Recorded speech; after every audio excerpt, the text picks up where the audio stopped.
Welcome to Women in Literature. This week, we are highlighting Bettina Page, world-renowned poet who breaks her silence after 10 years with her new collection, The Butterfly and the Mallet. Who is this remarkable woman who retains a loyal following while seldom giving interviews?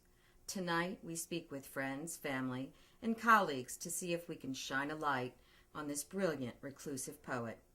Carlotta Falcon is Bettina's official biographer. Only once in a generation is there a voice as powerful and as revelatory as Bettina Page's. I first came across her work at random. I read a poem called Monkey, and I wept for 3 hours. I decided that I had to find out everything there was to know about this woman and tell all the world about it.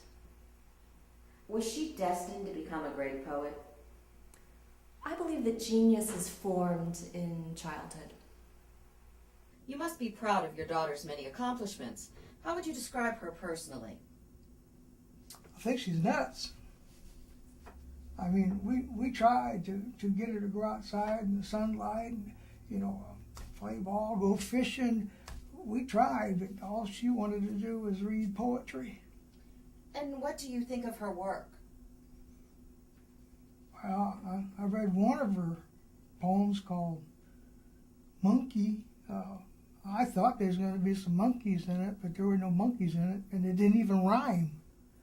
Not everyone sings Bettina's praises. One longtime critic has been the noted poet Veronica Summers.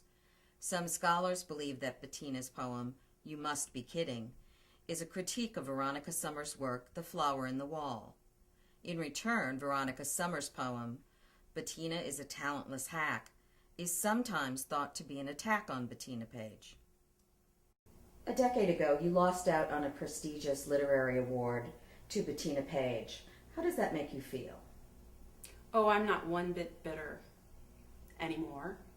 I just look at it as a sign that mediocrity rises to the top. And how do you feel about her work?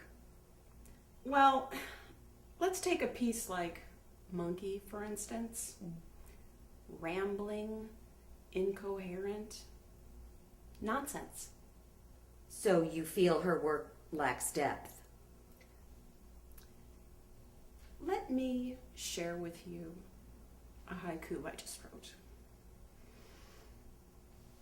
Late Tuesday, hovering over the kitchen sink, I may have eaten the last piece of birthday cake. Did you see how I said may? It's like a mystery.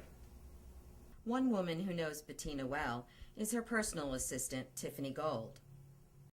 How long have you worked with Bettina? Well, I've been her assistant for the past 7 years, and it's been wonderful. I'm sure it's a very creative environment. What would a typical day in the life of a poet be like? Well, every morning before I leave my house, I call Bettina, and I do call her Bettina, except, we're around other people. I text her every morning at 7:30 to wake her. She texts back something silly like, "Not you again." We kid like that all the time. Oh, yes, coffee. And what do you think of the poetry? I'm speechless. She has this poem called Monkey, and it's like, what a cool title. Few poets have been embraced so strongly by the public, and the normally reclusive poet still manages the occasional book signing. What is it that makes Bettina's work so accessible? Oh, it's that woman, Bettina. She just draws people to her. Whether it's the first 3 people that ever showed up for one of her signings or the huge crowd that showed up the last time. That woman, she just oozes magnetism. And she's so deep. I consider her one of my nearest and dearest friends. We're so in sync.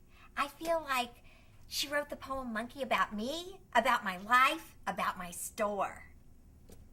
The almost hermit-like Bettina shocked the literary world 6 years ago by marrying bank manager Harold Gunderson. I had a wonderful relationship with Bettina. She was so vivid and alive. You describe her as being sensitive. She was very sensitive. I remember this one time she read to me a poem. The poem's name was Monkey.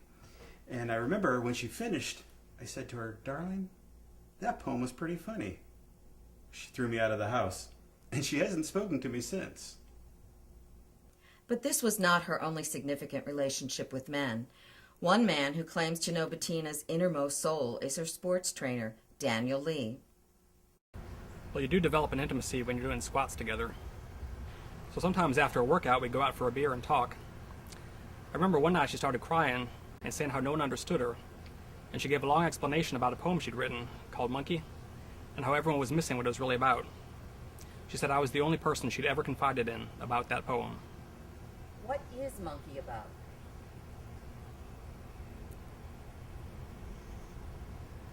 What isn't Monkey about? It's about what each of us makes of it and what it makes of ourselves.